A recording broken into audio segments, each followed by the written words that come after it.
We are here. We have reached the 7th full week of college football. We now have a pretty good idea of who's good and who isn't.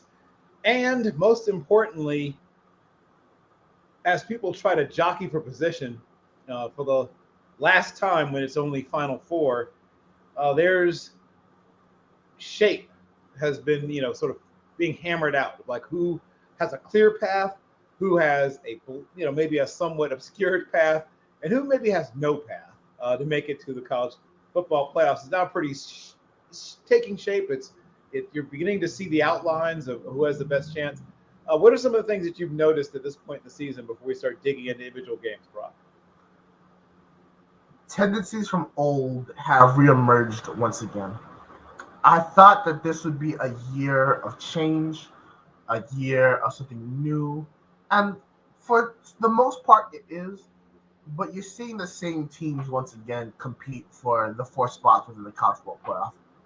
Notre Dame, once again, has let themselves down in the midseason, and they have virtually eliminated themselves for the college football playoff, as did their former head coach, Brian Kelly. You're seeing teams like Alabama gain momentum. You see teams like Georgia start to gain their momentum. You see teams like Michigan start to gain their momentum. You see Ohio State, for the most part, at least in the second half, be dominant throughout the games that they've played so far. And that's a credit to Ryan Day and his adjustments. I was hoping to see a team kind of break out of the mold. There's still one in Penn State, which could be the new team to enter the college football playoff this year. But outside of that, and maybe USC as well, but USC's been a national powerhouse for a long time, so it doesn't feel like it. It just feels the same. And until we see something change, I just have to revert back to what I've seen in years past, and that there are certain teams that are going to be in the playoffs, and there are certain teams that are not. Oklahoma just beat Texas. They're probably going to be in the playoff, like we've seen in years past. Georgia is probably going to be in the playoff, like we've seen in years past. Alabama might be in the playoff. Washington or Oregon could make their second appearance in the playoff. I outside of Penn State, and I have some question marks about that Nittany Lions team. Not really seeing a new team pop up, and that's a little bit disappointing. Well, I hear what you're saying. I'm going to mention the ACC. We might have somebody emerge that we aren't used to seeing come out of the ACC. We might see North Carolina come out. There's a couple of still undefeated teams in the conference, and I think they're all equally likely to emerge. And of course, none of them might. They might beat each other up and pick up a loss or two, and that's it for the ACC. But we know that it won't be Clemson, right? We already know that much. Florida State has a shot. Like I said, I just mentioned Carolina. When I look at the ACC, I think people are still a little bit sleepy on the conference. Louisville, right? Who are playing a game that they certainly should win, but we're in that part of the season where some teams that are riding a little bit high and maybe are getting a little too high on their own supply in terms of things like hype and expectation end up getting upended. But Louisville football, which we talked about like revenge of the nerds. I mean, we talked about Duke. We also have revenge of the hoop programs, right? Carolina is good. Kentucky's really good. Louisville is, they narrowly escaped against Indiana, but it's a win. They blew out Boston College. They narrowly escaped NC State, but it's a win. They won pretty handily over Notre Dame, and now they, in back-to-back weeks, have ranked teams not ranked teams, sorry. Pitt's not ranked, but they're usually a tough out, even when they're not particularly good. And then right after that, they have Duke. So assuming Duke doesn't pick up a loss between now and then, they'll be playing another ranked team at that point. So if they beat both Notre Dame and Duke, and after that, they have 2 more ranked teams. They have Miami in their second to last game, and they finish up with Kentucky. If they run the table, if Louisville is undefeated going to the ACC championship game, now, unlike an SEC school, which can afford to lose its championship game and still be okay, they need to win that game. So whoever they face, Florida State, Carolina, whoever it is they're facing, need to win that game. But we could see Louisville, of all people, right? I mean, if I told you before the season started, Brock Vierra, that I thought Louisville had a chance to play in the college football playoffs, you would probably, have a wellness check ordered, or, just ask about what was going on in my personal life. Well, to be fair, Bill, I generally ask about what's going on in your personal life and check on your wellness pretty often. So I don't think your Louisville prediction would have made a difference. No, Louisville's done a great job, but I was just firing Scott Satterfield. He sucks as a head coach. And bringing in Jeff Brom, the native son, Jeff Brom, and even Brian as well. The problem for Louisville is that there's been no team in the college football playoff era with a first-year head coach to make the playoff undefeated. TCU came closest, but they lost in the Big 12 championship game, and they needed a bunch of things to swing their way for them to get in. And unfortunately, this year, there's too many teams that have too many good records, which it could change out this weekend, obviously, but I think there's going to be too much at the top for them to be able to get in without going undefeated. And as of right now, Florida State, North Carolina, and Louisville can all make the ACC championship game, and they can all go undefeated as well. I'm not too sure who is the out in that scenario for who gets into the championship game, but I think Florida State would be a shoo-in due to, one, strength of schedule, and two, the fact that they have a non-conference ranked win at LSU. I mean, well, to be fair, Louisville does also have a non-conference win against Notre Dame, but I think they're going to put Florida State a little bit higher because LSU was number 5 in the country, or number 4 in the country at the time, whatever it was. So that's one hurdle for Louisville. They have a really tough schedule, and the reason why I haven't bought in tremendously on the ACC yet, the schedule for them going forward is very, very treacherous. They all play Duke. For Florida State, they have a really tough game this week at home, though, against a Syracuse team that has been known to play spoiler at points. Like I mentioned, they play Duke. They play at Pittsburgh, which, even though they suck and Pat Narduzzi probably deserves to be fired, they are a tough out. They play Miami, and then they also play at Florida. So those are some games that, I think you got to put them on upset alert for those contests. And then for North Carolina, they have a bunch of tough games coming up. Obviously, they play Miami. I believe it's this. Yeah. So they play Miami this week. They play Duke, as I mentioned, and then they finish the year at Clemson and at NC State.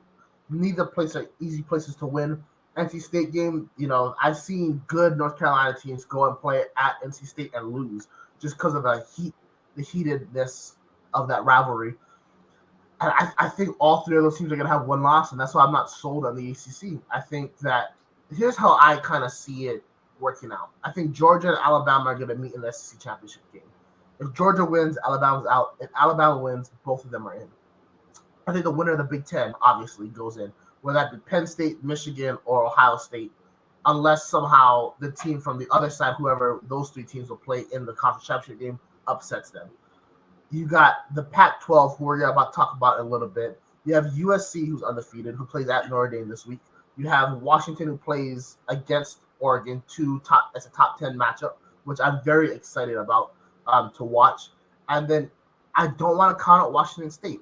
They have yet to play Oregon. They have yet to play Washington. If they knock off both those teams and they win the Pac-12, they're in the college football playoff. And then once again, Texas may have lost, but I think they're still number 13th in the country. If Oklahoma and Texas went out, they should meet each other again in the Big 12 championship game, and both those teams, the winner will be able to go in. Should Texas upset Oklahoma, we could have both Oklahoma and Texas in the college football playoff. I think that there's too much talent ahead of them that I just don't feel, unless the ACC champion goes undefeated, that they'll be able to get in. And I strongly believe all three of those teams will have at least one loss before the ACC championship game. Yeah, and that was the scenario I was painting, is that they could get at least one undefeated team through unscathed, whether it be Florida State, Carolina, or Louisville. They have a shot.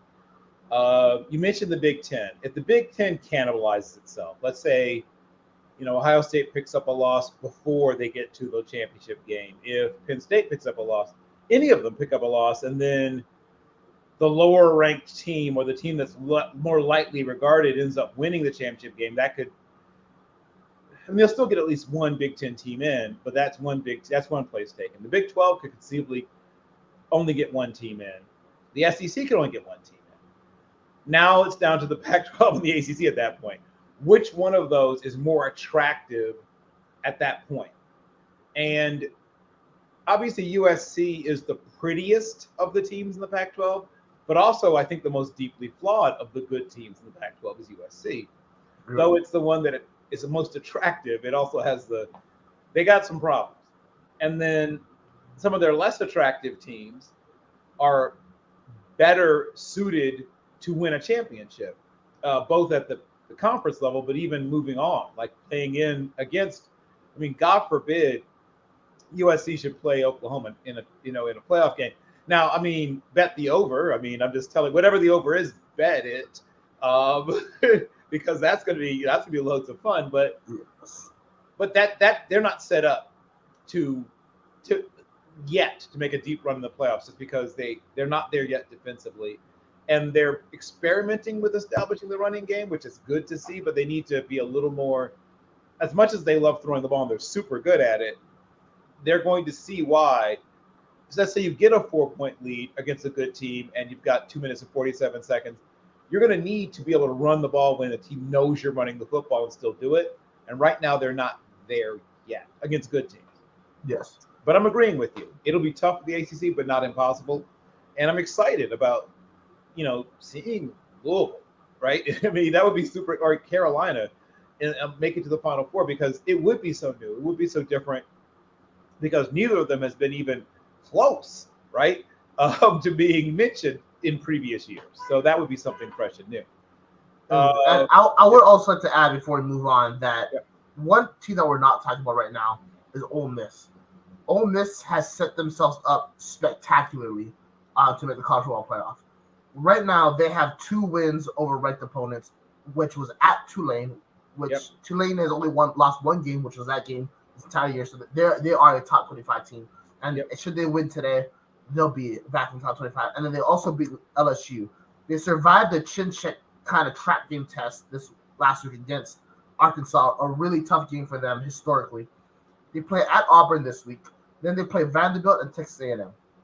A&M always, even though A&M is 4-2, they get like this weird kind of nudge because they're Texas A&M, where they could be at the top 25. So should Ole Miss beat them, that'll be another top 25 win. And also, A&M plays Tennessee this week, if I'm not mistaken, and Tennessee's ranked, if I'm not mistaken, as well. So that's another thing to look at.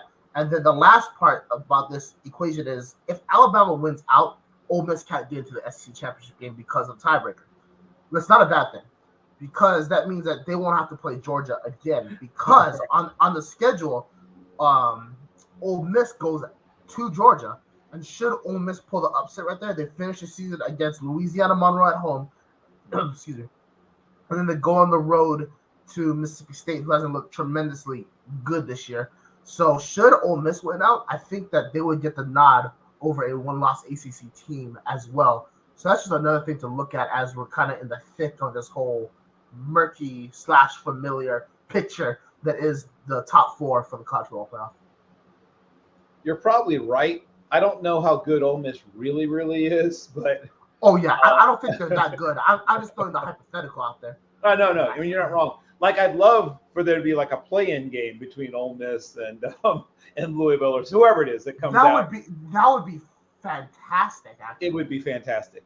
Well, that was my philosophy, right? If they let me run the college football playoffs, we would have the 4 teams that make it in the normal way, and then we'd have play-in games for the other 4 spots.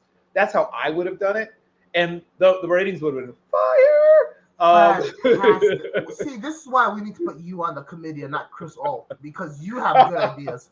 And Chris Alt just, as a UNLV grad and also guy from Hawaii, I don't like Chris Alt. So let's replace Chris Alt with Bill Carroll. This is the forward thinking we need.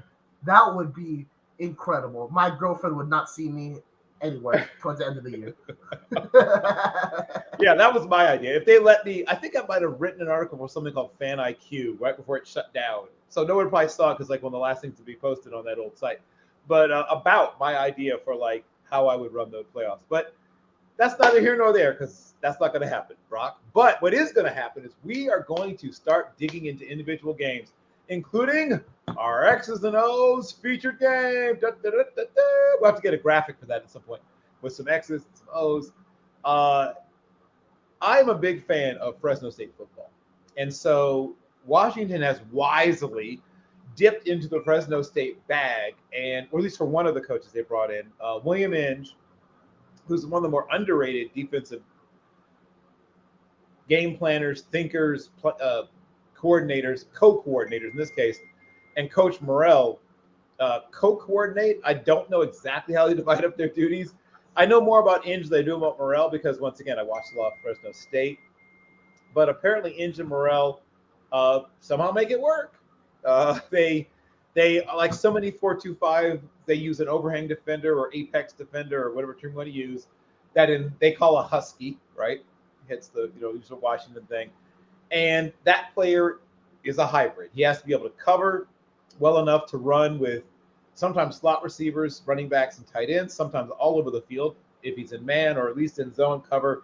Hook curl area, sometimes cover the flats, depending upon what the call is. Additionally, at times he's a force defender in the run. So he's splitting the difference between the offensive in-man line of scrimmage, which could be a tight end, could be a receiver, depends. And the closest receiver, right? So you're in that spot, that in-between spot, about 4 or 5 yards off the line of scrimmage, but sometimes deeper and then sometimes closer. There's a lot of sometimes when it comes to talking about this kind of player, because that's the whole point. You're moving them around, right? People like to use the term chess piece, blah, blah, blah. I mean, they're slightly exaggerating how much that player moves around, but there is some truth to it. There is some movement. There is some,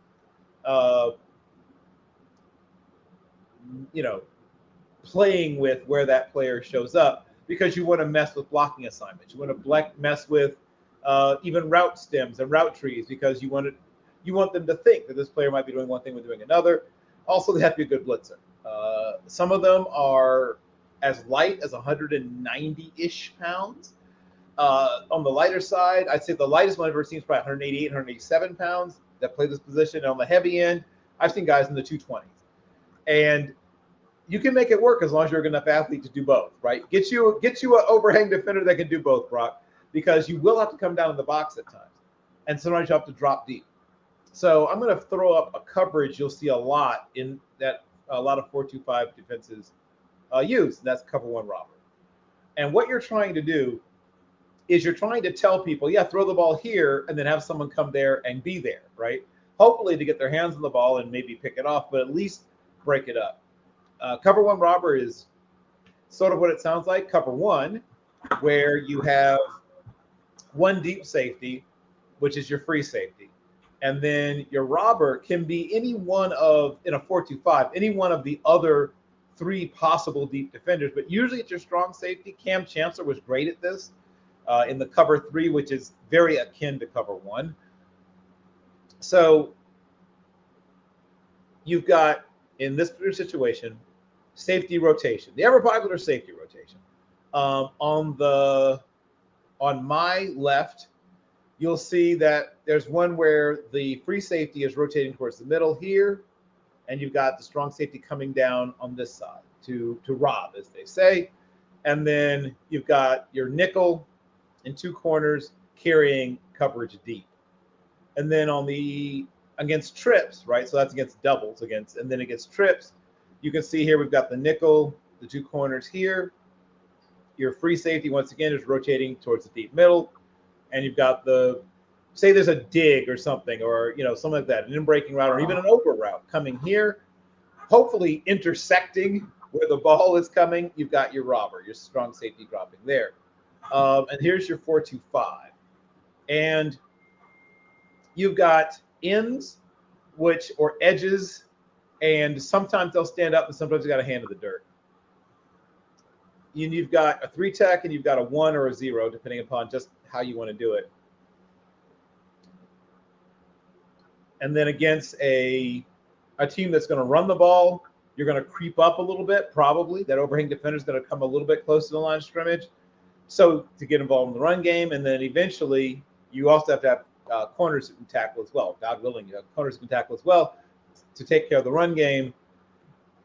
But against the passing game, like I said, you need to have the ability. They don't have to be exactly interchangeable, but at least 2 out of those 3 need to be able to cover deep. If ideally all 3 of them are good in coverage and all 3 of them are good against the run, that's perfect. If they all can do everything at a high level, but that's difficult to find. And I'm going to show one more graphic of this defense, 4-2-5. So to give you a little bit of the fits and the responsibilities. Once again, you've got your 0 or your 1. You've got a 3-tech over here. You've got a defensive end or edge, or defensive end or an edge. And once again, they can have their hand in the dirt and be standing up. Your corner and nickels are dropping deep with the coverage. Your free safety, if the running back is a running threat, has the quarterback if he runs. The strong safety has the tight end. If the tight end stays in the block, then you can have a green dog situation where he just flies up. And then your third safety, your husky, your overhang, your all the apex, your whatever you're calling your spear, your what's the other one I've heard? Spur, all those star is either covering this person deep, or guess what? They can blitz, and then now the running back has to pick him up, or if the running back's going out, boom, hopefully he's knocking the living bejesus out of the quarterback. At least that's the idea. So those are the things you're going to try to do in this 4-2-5. The idea of 4-2-5 is to have essentially 7 coverage players, 2 to 4, depending on what's going on, who are in the coverage that's in the intermediate area, and then 3 deep coverage players. And then you can invert that. You can switch it depending on what's going on. Is a team trying to attack you deep? Are they just throwing shorter passes, things like that? Brock, talk about the offense that Oregon brings to the table and how they would be attacking this Fresno State, Washington approach to running 4-2-5. So the key thing to realize with Oregon's offense is that Bo Nix operates as a running threat in every single situation. So therefore, the 4-2-5 was one. Let's talk about 4-2-5 real quick. 4-2-5 was built to stop a spread offense because you can't run a 4-3 and think that you're going to stop a slot receiver with a linebacker. That's idiotic, to say the least.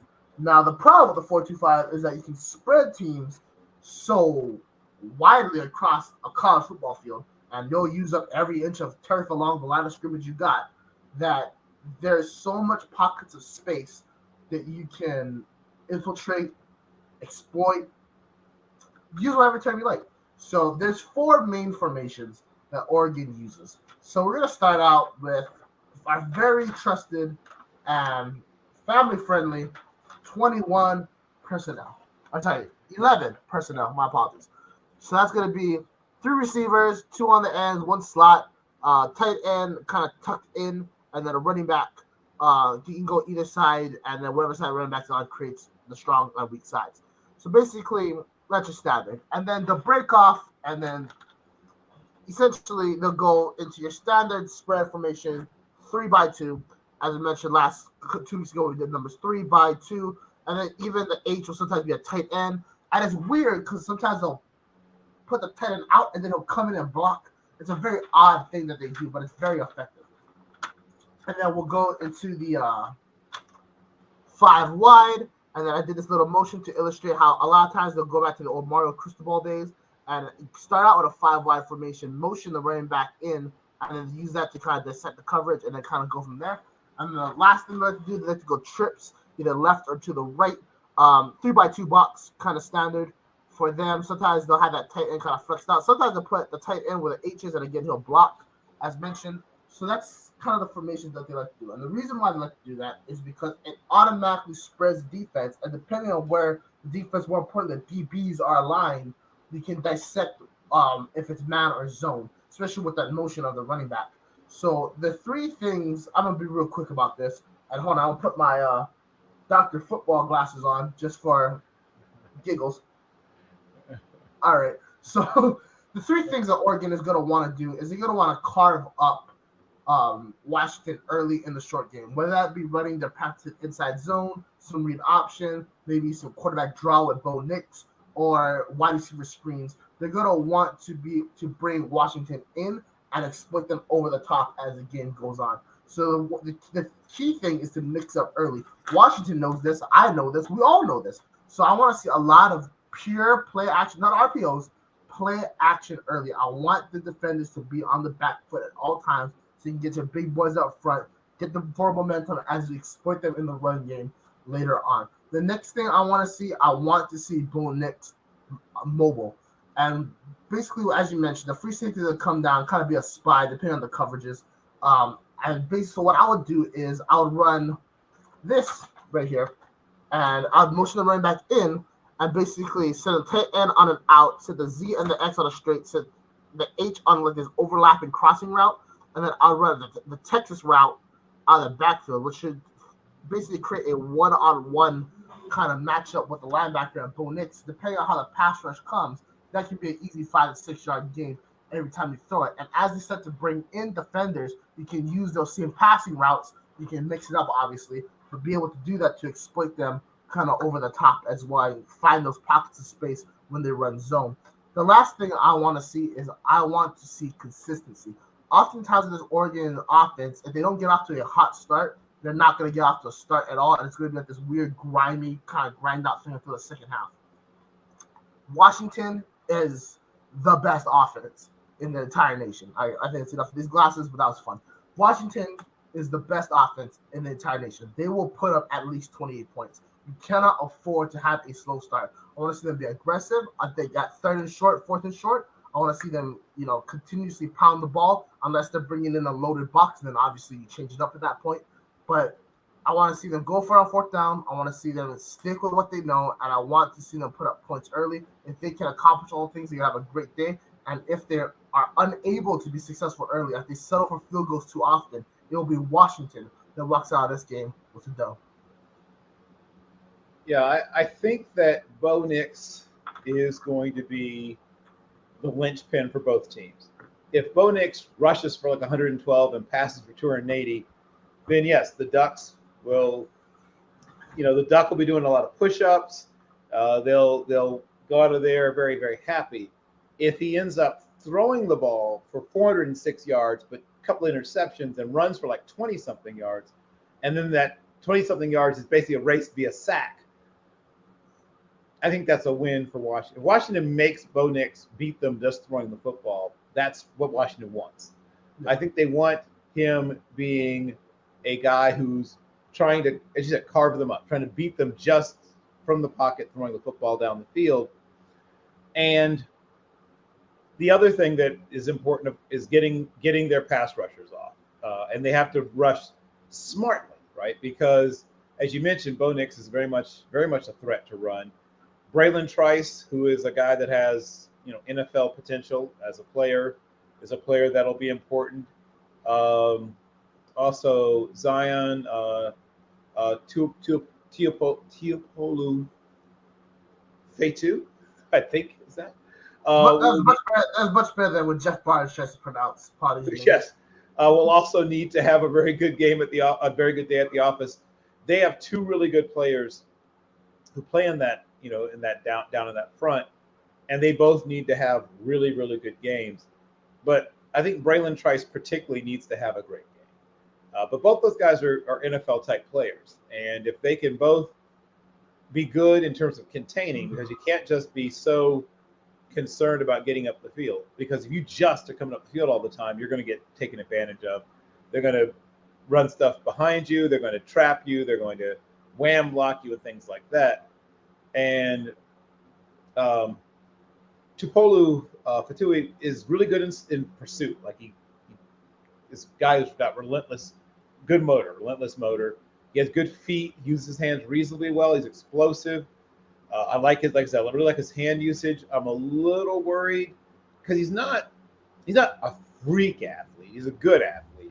His change of direction isn't the world's best. He doesn't bend super well, and he's not like super bullishly strong. He's just got really good hand usage. But if he uses all of his things together, and Trice is a little more athletic, more of a pure athlete, probably not quite the technician that the man they call ZPF is, but a little more just pure, like I said, closer to a pure athlete.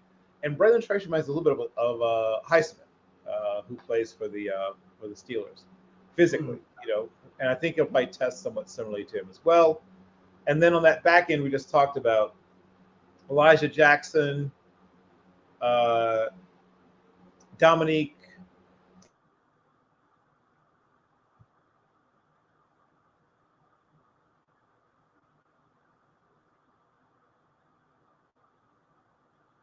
Hello? Are you still with us, Bill? I'm not sure what's happening with my co-host, Bill Carroll, but kind of going back to the show. They were on a bye last week, but Oregon 2 weeks ago, they didn't look particularly impressive against Stanford. Again, they got to a slow start. They went to halftime 14-6 up. And the problem for me with this offense is Bo Nix is incredible. I don't trust their playmakers. I'm not a big fan of Gary Bryant. I'm not that. And there we go. He's back. Or he's not. Bill, are you with us? All right. So once again, Troy Franklin is good. Bucky Irving is all right, but the big thing is, how does Oregon put their players in positions to be successful? Because I have major concerns that they can go out and just dominate by themselves. So schematically, it's going to be the biggest test for them. And obviously, the offense coordinator has suffered a little bit of criticism because he's not Kenny Dillingham. So if there was a proven game for him, it's this one. So I'm very excited to see how he responds to that. We're going to take a second to see if Bill is gone. So Bill, unfortunately, is probably just logging right back in. Fortunately, he's logging back in. Unfortunately, we'll have to depart for a second. This game is going to really this week is going to determine the future of the Big Ten and the future of the Big 12 for a multitude of reasons, but especially the Big Ten, because multiple teams, actually, think about all four of their teams that are going from the Pac-12 to the Big Ten, have massive games this week. USC plays Notre Dame, but we'll get to it in a little bit. UCLA plays at Oregon State. Then we also have Washington against Oregon in Seattle.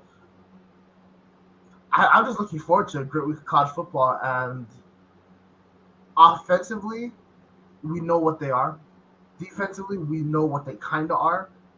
We don't know how they're going to respond when it comes to chin check time. We've seen USC do it before, but that was against lower quality opponents. And I'm just excited for another great week. We'll see where my buddy Bill Carroll's at. There he is. Yep. We had a little internet hiccup. But I was saying that I think the key to the game is Oregon's ability to run both the quarterback and the running backs. Bucky Irving and Bo Nix are effective running the ball, and then they'll add in the passing game. That's going to be trouble. Okay, yes, let's get into some of the other games, particularly the games that have possible implications for the college football playoff. And I think you were talking about some of them a second ago, so we can talk about them. Do you have a favorite amongst the games that are on the docket? Yeah, purely because of Greg Rector, Notre Dame and USC. I'm not gonna. I've been talking mad trash to him about this game for approximately 3 years now. I would say. So how long have we known each other? Probably 2 years. Being Greg. Yeah. It's probably like 2 years. I think I've been talking trash to him about USC Notre Dame. Last year, USC boat raced Notre Dame in Los Angeles. This year, he keeps telling me USC's playing at Notre Dame later on in the year. This Notre Dame team is different. He might not have the same tone after last week against Louisville, but he still says that Notre Dame should come out. Not come out. They should be successful against the Trojans in terms of the rushing attack, and they should be able to get a little bit more stops defensively. the other teams have in the past. USC did have a bit of a scare, I think about a massive scare last week against a grossly, criminally underrated Arizona Wildcats team. If you want to see more about the Arizona Wildcats, read my article, Rise of the Wildcats, here at Team MBS Media. But that's not the point. Or check out my cultural profile on wide receivers Jacob Cowley and Tetaraya McMillan from Arizona. But again, neither here nor there. USC going to South Bend, big test, big chin check thing for them. And a game that matters, but honestly, doesn't really matter. Because if they lose this game, the schedule is so strong for the here on out that they could win everything and still make the college football playoff. However, you never want to lose to Notre Dame. Because the next Jules Shalele on the I don't want to lose a Jules Shalele. That sounds fun to have. You also have bragging rights, and also I lost to a team that has 2 losses is not really great. So I'm very excited for this game. This is going to be Lincoln Riley's kind of prove-it game because we haven't really seen it. Even though he's done a great job with his program, we haven't seen him have that signature win yet. This could be it. Or for Marcus Freeman, this could be the game that gets his team back on track. Should Freeman lose, I know some of those voices from last year are going to start popping up questioning if he's the right man for this job. Don't want to see it, but also I don't want to see Notre Dame win. USC, I have taking this one 45-41. Wow. Okay. So another bet the over game. I think there'll be a fair amount of scoring. 86 points. I don't know about 86 points. I think it'll be somewhere well into the 70s, though. I'm thinking more like maybe 37-24, somewhere around there. But yeah, I agree with you. I think USC gets it done. And as I complained, I think they actually lean on the running game a little more. If Austin Estime goes off, that gives Notre Dame a real chance to hang around and maybe even win this thing. But I think that USC both runs the ball better than they have against, at least thus far, against good teams, and also stops the run better than they have, at least so far, against good teams. I think they're rounding into shape a little bit as a defense. Now, once again, I didn't say they'll be great, but I think they're going to be a little bit better than they've been recently. I'm going to dig into another one of the games that we have on our menu. I think this is a slightly underrated week's worth of games. Yes. And while it doesn't have all the sizzle and sex appeal of,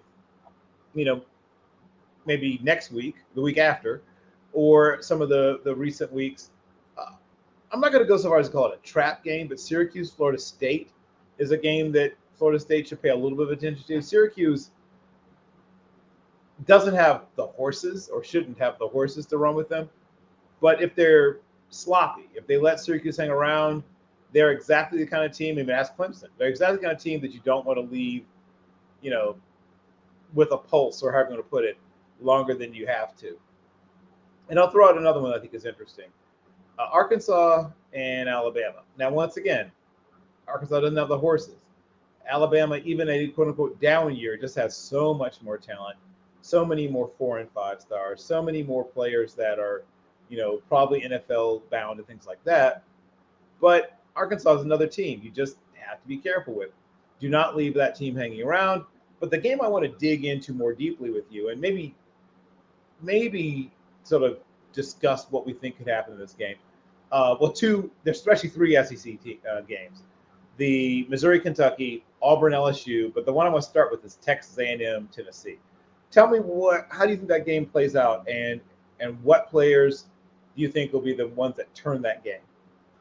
As much as I am disgusted by saying this, I genuinely believe A&M should win this game.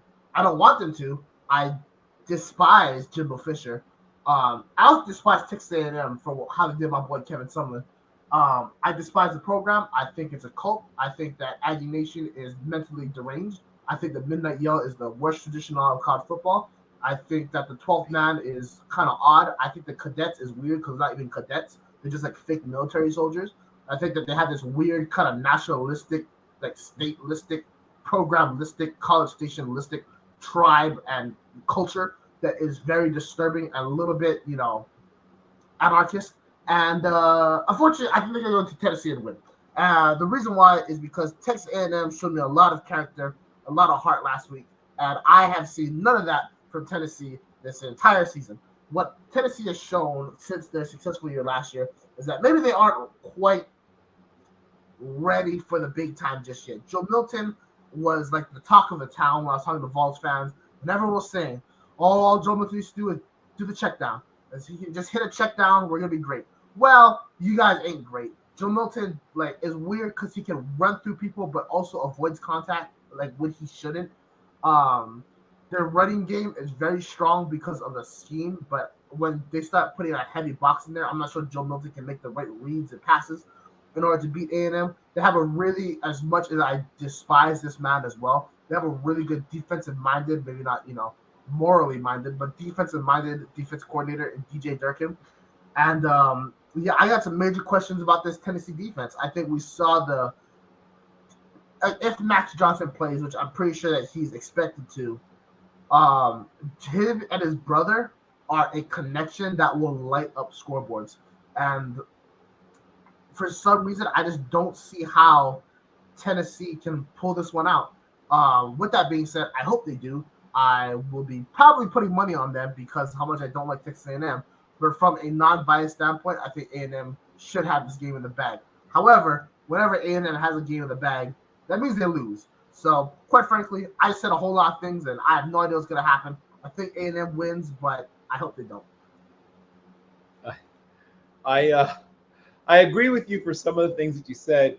I think this is the game I think is going to be I think you agree with the football things, not the whole A&M as a no, not all the other stuff. No, I have to give the college football forecast disclaimer. The thoughts, feelings, actions, and definitely the words of Brock Nakamura Vierra represent his own thoughts, feelings, and actions, and only his, and do not represent the Team MBS media brand or me personally.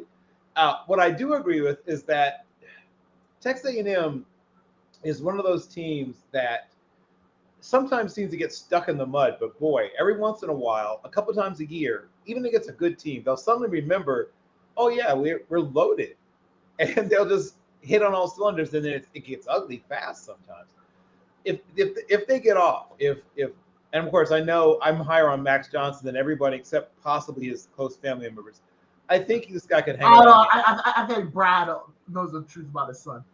Yeah, well, I think he can hang around as a backup for a little while, or make his way to the XFL/USFL, which I guess are merging. But I think that if he, most of all, they run the football, right? That'll help him. But I think they will. I think they'll run the football well. I think, as you said, right, his brother, who is probably the better of the two Johnson brothers. But also, I think he went 2 or 3 wow throws. And people don't expect him to make 2 or 3 wow throws, but he can do it. I've seen him do it. I saw him doing it at LSU. I think he's going to make 2 or 3 wow throws against, as you said, not the world's best defense in Tennessee. And I think that the world's worst defense in Tennessee. I think he helps them to pull out a close game. I think this is a 3 or 4 point game. I think this game is probably going to be about 31-27, somewhere around there. And yeah, I think Texas A&M prevails. I wanted just to touch rather brief. Yeah, go ahead. A little bit better. I got A&M winning this one 31-28. So okay. I think they go touchdown each quarter, but A&M kicks a game winner field goal at the end. At least that's the way I see it. Got it. I want to jump now to Auburn LSU. So last year, tremendously competitive game, 21-17 win for LSU. First time they've beaten Auburn since 2019. And since 2016, all but one of those games came down to a single possession. These are almost always extremely close games. So in the last 7 games, LSU holds a 4-3 edge. But these games are close this year, next year, last year, all the years. These games will be – I'll be shocked if this is not a field goal, 2-3 points, 4 points max kind of game again.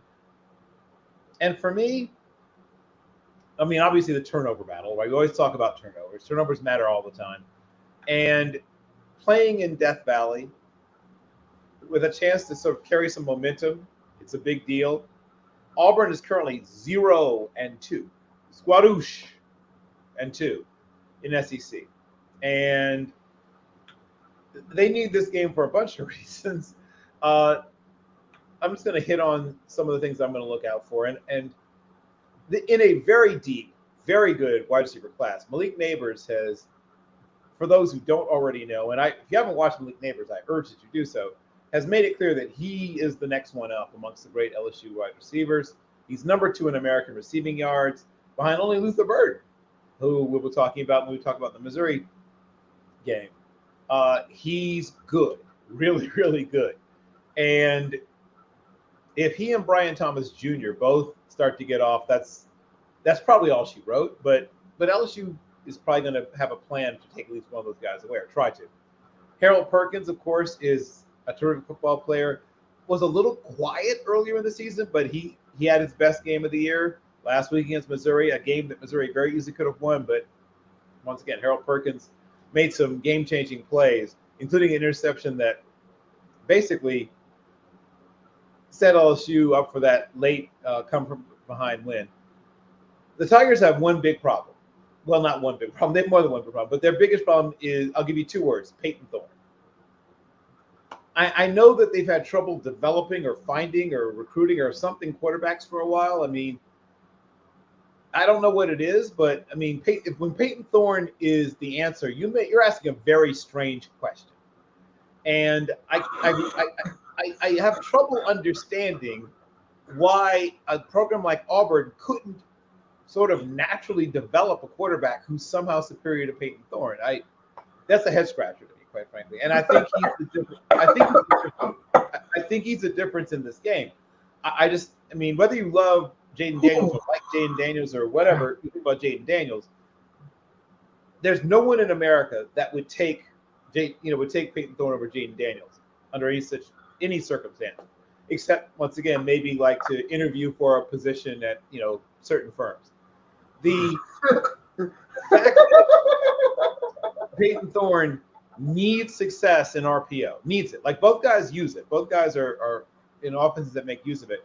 But the RPO has to work for Peyton Thorne to be even moderately successful. And you're going to have Perkins in that sort of situation where he's going to be reading out where the ball's going. And that means he's going to be occasionally one-on-one with Peyton Thorne. I do not like that for Peyton Thorne at all. So that's the first thing. Mason Smith, defensive lineman, had his best game of the year. Once again, just last week.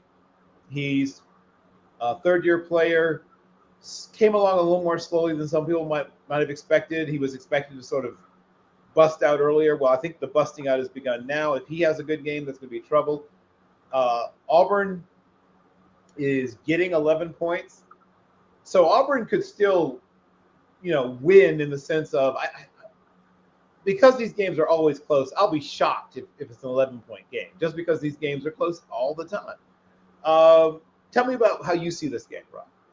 I thought that your comments about Peyton Thorne were hilarious. Yeah, the only way that Peyton Thorne gets picked over Jaden Daniels is, for a law firm or also a coaching job. When it comes to being a player on the field, it's not even remotely close. Hugh Freeze. So, I get that the transfer portal was a little bit limited this year outside of Sam Hartman for quarterbacks, but at the same time, come on, dog. Really? At least, I'm not saying Emory Jones is good, but at least he played in the SEC to an extent and he can run. Peyton Thorne is just a statue in there. And, a statue that gets whacked repeatedly, harshly. And, everyone say, oh, but he's got grit. Not when he lets the ball go right into the defender's hands while getting whacked. That's the crucial element. I know these games are historically close. I don't know how to feel because I don't like Hugh Freeze or Brian Kelly, but I also feel like Brian Kelly is more of the competent coach and has a much better program. I think LSU covers this spread easily. I think LSU boat races them 56-21.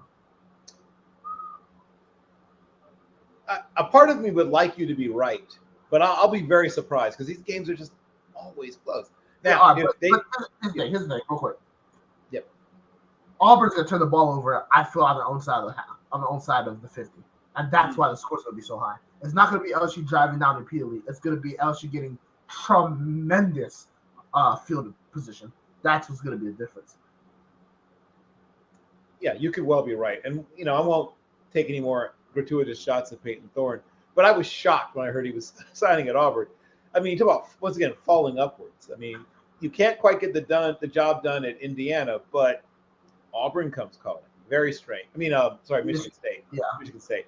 Another place that struggles to find quarterbacks. But I want to take hit a few more games that I think are interesting. Kansas and Oklahoma State is not the sexiest matchup on the docket, but it's important. And I know that you've been praying for the downfall of one Mike Gundy. This game could help if that's so. Tell me about what you see in the Kansas-Oregon State game. First of all, I don't know how I feel about Mike Gundy anymore, because as soon as I'm ready to write him off, he goes and he just not only those boat races, but has a very dominant performance against Oklahoma State to make me believe Alex Bowman could be a Big 12 quarterback again. I love their jerseys. Their jerseys are fire. And so this is the battle of the jerseys. Kansas and Oregon State has some great jerseys. Kansas is winning this one, even though they're on that Jason Beam kid. Beam started like 2 years ago for Kansas.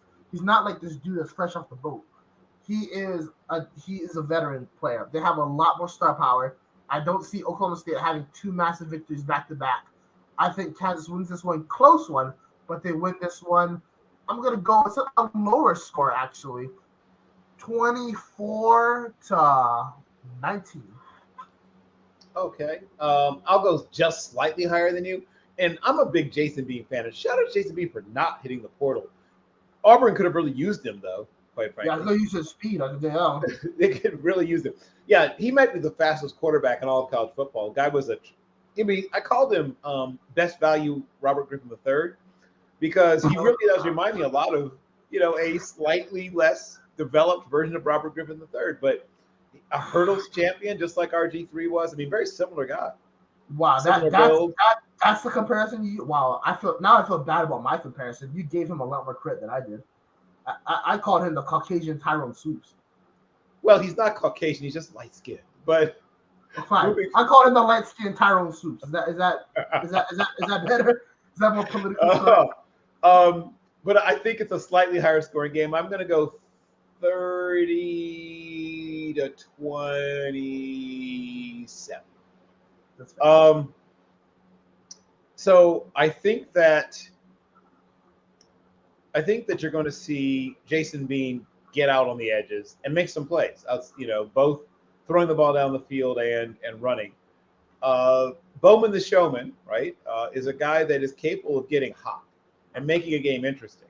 But interesting isn't always good because sometimes he makes it interesting in the wrong kinds of ways. Yeah. He's also a guy that takes way too many hits for a guy that's built the way he is. He probably, maybe he's, calmed that down. Watch out for. He's like big Matt Corral. He's like, yes. You're not a linebacker, dog. Right. Like, yes. You're not a linebacker, buddy. Yeah, right. He needs to manage his body a little more carefully. Watch out for Devin Neal and Jason Bean to both have really good games. And I agree that Kansas wins. I agree it's going to be close. And this might be, if you're trying to, arrange the exit of one Mike Gundy, this might be one of the games that argues for that. But I get the feeling he's going to find another upset win late in the season to save his job, because he usually does. Yeah. And let's take a look. And remember, last game at Bedlam, Oklahoma plays at Oklahoma State, if I'm not mistaken. Oh, wouldn't that be ridiculous if that's the big upset? Oklahoma State wins the last ever Bedlam. That would be wow.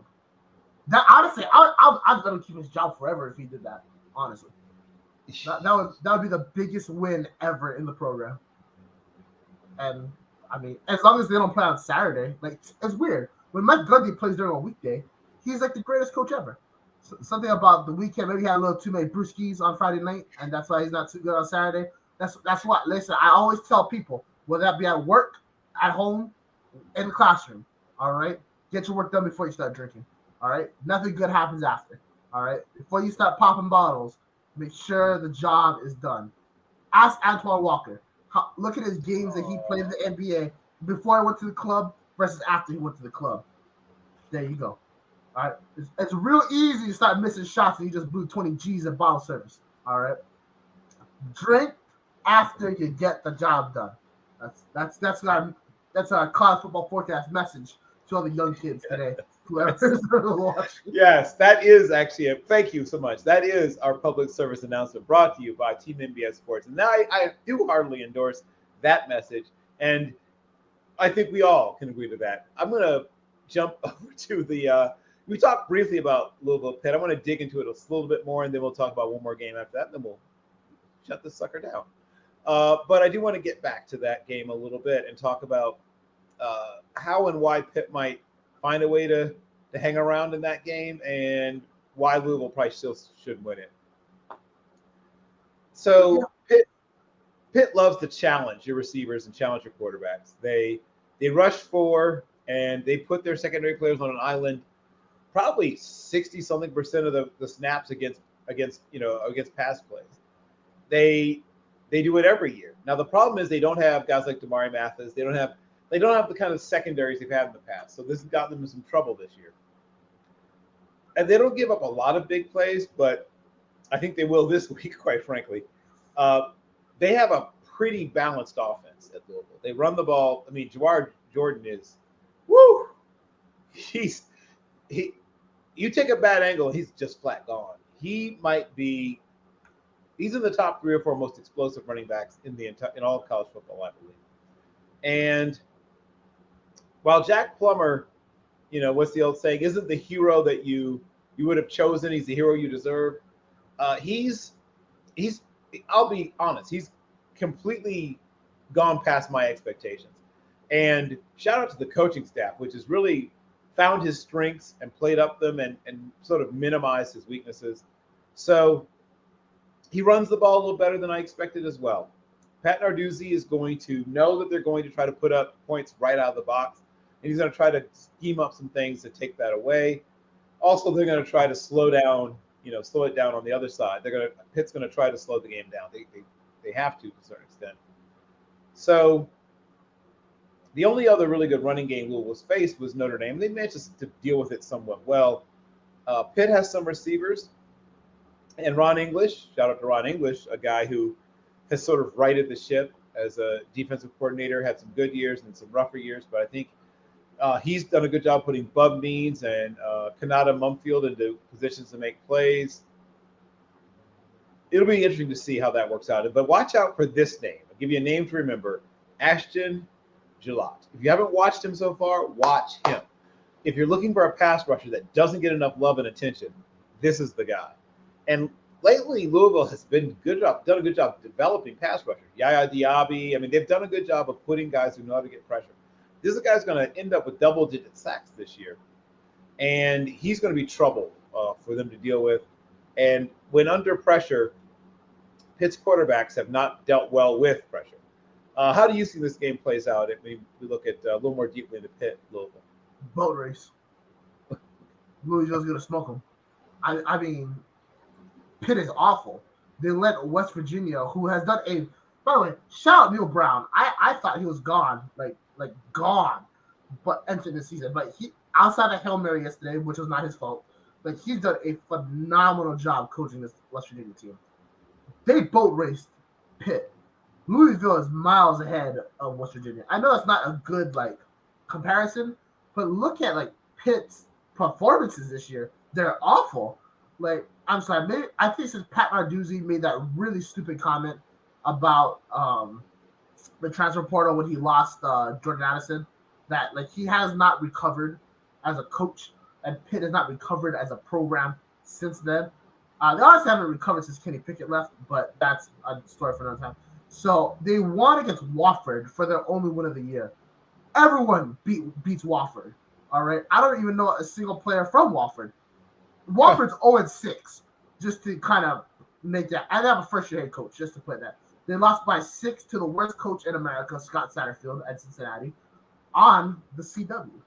And then they lost by double digits to West Virginia. They lost by a lot to North Carolina at home. And then they lost by a lot to Virginia Tech, who's shout out Brent Pry. He's doing a good job there rebuilding that program. But Virginia Tech ain't that good. I don't see how. if they weren't getting blown out at home, that's one thing. But they lost at home to Scott Satterfield in a rivalry game, and Pitt and North Carolina badly. Like, what can we say that's gonna make us? I don't even know what to say. That's gonna make me say, "Oh, Pitt's gonna be good."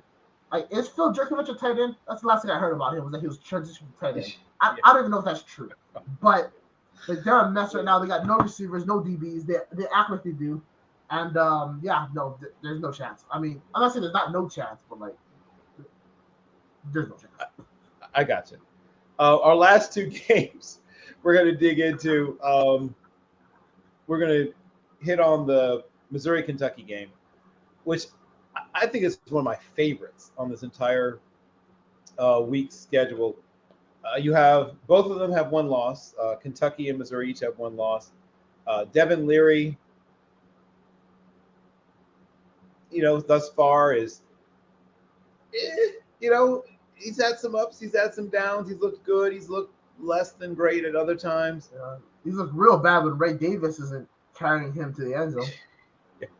Admittedly, he has struggled at times. 1,257 passing yards, 12 touchdowns, 5 interceptions, and it's been rough at times. He's very rough. In conference, he's only completed 45.9% of his passes, and went 10 of 26 in the game against Georgia, which is not great.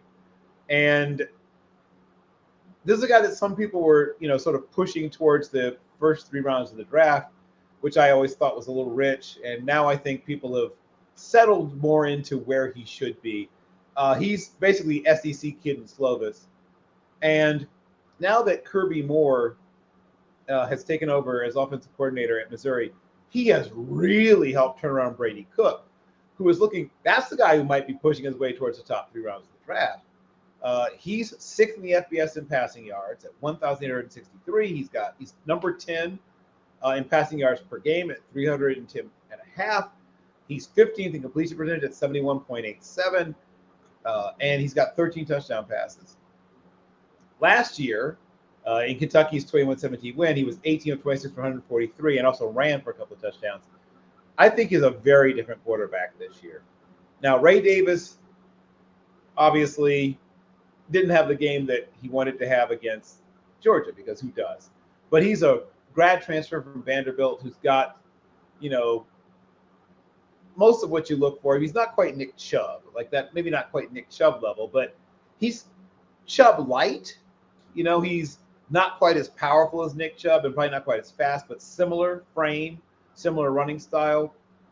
He's 216 pounds, 5'9.5", and he's 9th in the FBS in rushing yards at 653 with 8 touchdowns. He's also caught 13 passes, 138 yards, showing he has good hands, 4 touchdown receptions. He's the first player in the history of Kentucky football to score at least 1 touchdown in each of the first games of the season. I mean, not a quarterback, a non-quarterback to do that. While he played for Vanderbilt against Missouri, he only managed 28 yards and then caught 2 passes for 7 yards in Missouri's victory. The other running back I think is interesting is, of course, a transfer also from Truman State. I watched this guy at Truman State. I was fascinated when he decided to walk on at Missouri.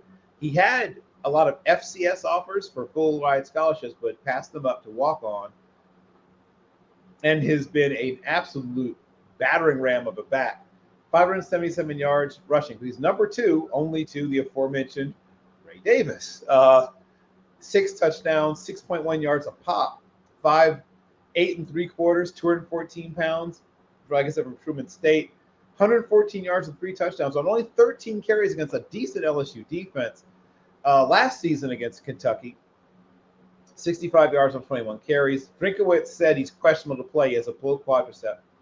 But this is a tough guy. I mean, a super tough guy.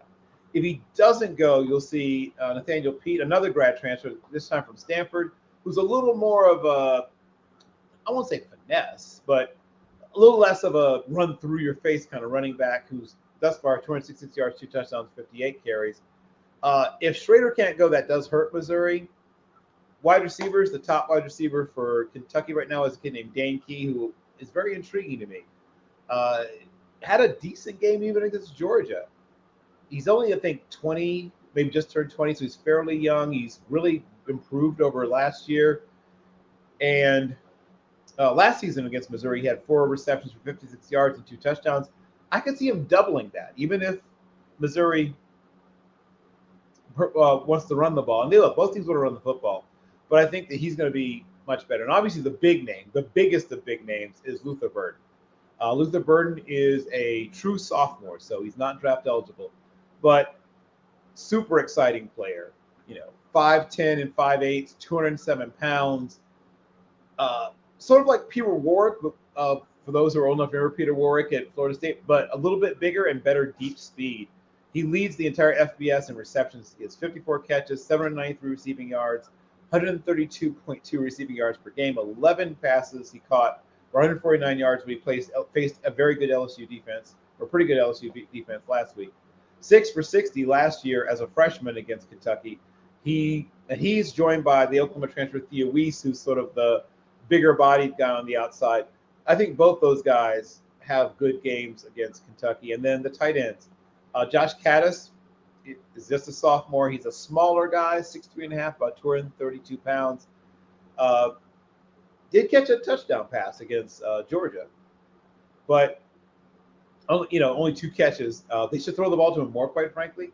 But he had 11 yards. But he did have a touchdown mixed in there. And then the Buffalo transfer, Missouri's primary tight end, is Tyler Stevens. But I really like the freshman, Brett Norfleet, who is probably the more talented of the two, but less able to block because he hasn't built up his strength as much. But I think that guy's going to be special one day. But Stevens is the primary tight end, 5 catches, 49 yards in last week's game versus LSU. And then Norfleet had 5 catches, 64 yards receiving, and a touchdown. I really like Missouri's tight ends, and I think they can make some big plays in this game. And then offensive line. Jager Burton did commit some really big penalties that hurt the few good drives that Kentucky had, and hopefully they're more veteran. The veteran left guard, Kenneth Horsey, who unfortunately is going to miss the season opener he had a leg injury. He should be back. They're hoping he'll be back. Dylan Ray from West Virginia has been starting in his place. We'll see if Horsey comes back. If not, that hurts Kentucky a little bit. And then Missouri has Javon Foster, who I think has a shot to play at the next level, and Xavier Delgado, who's another guy that is at least a fringe draftable prospect, in my opinion. If those guys both play well, they're big-bodied guys, 6'4.5" at about 319 pounds or so for Foster, and about 6'3 3/4", about 331 pounds for Delgado. Both are powerful guys. On the defensive line, you've got Deion Walker, who is enormous, one of the biggest players in a very conference full of big people, 6'5.5", about 339 pounds. Had 4 tackles and an deflected pass against Georgia. Kid that came there down from Detroit. They also have Octavius Oxendine, who had a tackle for loss, a couple of tackles against Georgia. I like Missouri's pass rushers a little better.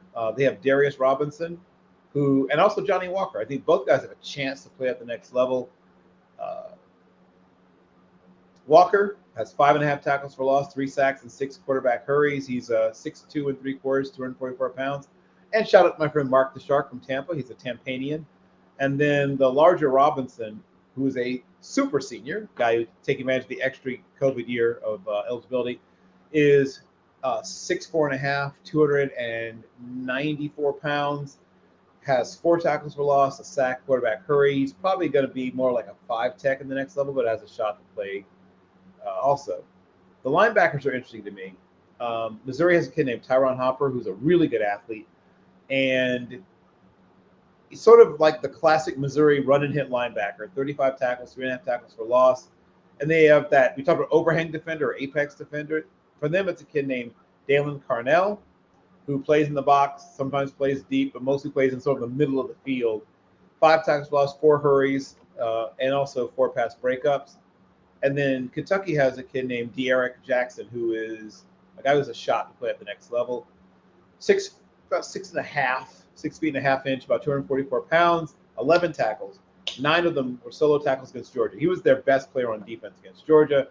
He's 25th in the SEC with 35 tackles. They have a weak side linebacker named Keaton Wade, who is sort of a hybrid guy himself. He's about 6'4" about 249 pounds. Can drop in coverage, but is really good coming forward as a pass rusher as well. 10 tackles over the past couple of games, and he's raw, but he's, like I said, just a sophomore, but he's got a lot of upside. The secondary, I really like Kentucky's Maxwell Hairston, just a kid, young guy, but he's already made 4 interceptions in this season. He's about 6 feet tall, maybe a shade over, maybe 6 feet and a quarter, about 180, maybe just a little over 180, maybe 180, 182. West Bloomfield, Michigan, another kid from that Detroit area that's doing a really good job of recruiting that area. And he's tied, in the top 6 in terms of picks. They also have a kid named Jalen Geiger, who unfortunately got hurt against Georgia, and they ended up having to play Ty Bryant as well because of the injuries they had. So they do play 3 safeties. We talked about that. Well, they lost some depth at that position. We'll see how much that affects them. I think that helps Missouri. Missouri has a corner named Chris Abrams-Drain with an E at the end. If you're looking into him, I think he's an NFL guy. May kick inside to nickel at the next level, but he's made 28 tackles already, 8 pass breakups, and picked off 3. He and Hairston are both NFL guys. Hairston, just a sophomore, so he's got another year, at least another year. But I think that if Chris Abrams-Drain comes out early and then tests well, he's going to go in the top 4 rounds of the draft. Ennis Rakestraw is the quote-unquote other corner. He's also pretty good. He's more of a fringe prospect. And then he did suffer a groin injury in the last game. So I think he's doubtful. So there's a good chance he won't play. And the strong safety, Joseph Charleston, is number 2 in tackles on the team. He's mostly a box guy. He's also a pretty good blitzer. And then special teams. Won't spend too much on special teams, but the thicker kicker, right, or the thicker Harris Mevis is practically a folk hero. People wear his jersey, his T-shirts, get Harrison Mevis tattoos. He's kicked a 61-yarder on the last play of the game to beat Kansas State earlier in the season, which is the longest in the conference's history. He's not always super accurate. He's only 8 of 13, I think now on field goal tries. That's a little concerning, but super strong leg. He might only be a kickoff guy at the next level just because he's a little scattershot, but has tremendously strong leg. They've used 2 punters. If you have 2 punters, I guess you don't have 1. That's a little weird, but of course they have to have an Australian. So the Australian's named Riley Williams. He has a 40.3 punting average, and then they also have a former place kicker who turned punter named Luke Bauer. I guess he couldn't beat out the thicker kicker Harrison Mevis, but he's intriguing to me. He's averaging 44.5. Wilson Berry of Kentucky, who's not as powerful as the 2 guys I just talked about. Well, he's not as powerful, I guess, as Bauer, but he's got about 40.6 per punt. But he's really good at dropping the ball inside the 20. Had a bad game, though, against – you wouldn't know that from watching Georgia. Had a couple of shanks against Georgia. Their place kicker, Alex Rayner, is 6 of 6 with a long of 50. Not as spectacularly strong a leg as Mevis, but maybe more accurate and more consistent. And then Berrien Brown and Tavian Robinson have both been battling injuries. So now they have a true freshman, a very young player who's, I think, just turned 19. Anthony Brown-Stevens has been their primary returner recently. We'll see if they get either Tavian Robinson or Berrien Brown back from injury. How do you see this game playing out, Brock? I think it's going to be a dominant performance for the Tigers. I saw what I saw last week against Georgia. Can't really say I was impressed. I think Devin Leary is too much of a liability at times. I thought he was gonna break out at Kentucky, especially since that they brought back Liam Cohen as offensive coordinator. We saw the success they had with Will Levis, and I thought Devin Leary, from what I saw at NC State, was going to be that dude. Obviously, it's not. I shot Elijah Drakewitz for what he's done. Cook is a phenomenal quarterback. He's really impressed me these past, actually just since the start of the season, and even going back to his film last year as well. That Auburn game really impressed me as well, if I'm not mistaken. And I think Missouri wins this one semi-comfortably. I have this like a 35-24 kind of game. I think they put up a touchdown late to ice it. I'll go. I'm largely in agreement at 30-23. I think that they're just the slightly better team, and I think they're going to get the big plays. I think that Kentucky's going to struggle to get big plays unless Ray Davis goes nuts again. That's the one sort of caveat I have. If Ray Davis goes nuts again, obviously they always have a chance. But I think they're going to struggle to find big plays. While Missouri, I mean, Luther Burton can take a check down and it becomes a big play. He's really, really special. And would I love to see him end up in Pittsburgh. But he's a potentially special player just because of what he can do once he has the ball in his hands. Any other things you want to hit on before we close this thing out? No, I think we kind of covered everything. I just want to wish everybody a great weekend. Looking forward to a bunch of college football games. I feel like we're finally getting to the season where not only will the playoffs start to shape out, we're going to have these high key matchups. This week we got Oregon, Washington. Next week we got Penn State, Ohio State. And then we'll just chug along the season. We're eventually going to hit Thanksgiving and then rivalry week. And this is the part of the season that I love. You know, I enjoy the start of it, but this is when you really start seeing teams start to separate themselves from the pack. And could not be more excited. Wish all these teams a bunch of luck and have a great weekend, everyone. Yes, indeed. And shouting out to our future guest, Josh Keatley, who will be coming back to break down that Ohio State-Penn State game, who is still our number one ranked friend of the show, though there's some competition for that spot. Nolan's coming, Donovan's coming. A lot of guys are making their strides. A lot of guys rubbing his racing. They're 5 wide coming into the turn. But right now, he's got that narrow lead. Once again, I want to thank everybody. On behalf of Team NBA Sports, on behalf of Bill Carroll, on behalf of Brock Vierra, thank you so much. We will do this again in 1 week. And please, everyone, as was mentioned, finish your work before you start drinking. Like and subscribe, too, before you start drinking as well. That's the right. And also like and subscribe before you start drinking. Those are 2 things to do before you start drinking. Finish your work, like and subscribe, and then you can get in your cups. Crack open a cup and enjoy Colorado Stanford tonight. There we go. Once again, thank you, everyone, for your time and attention. We'll do this again in 1 week.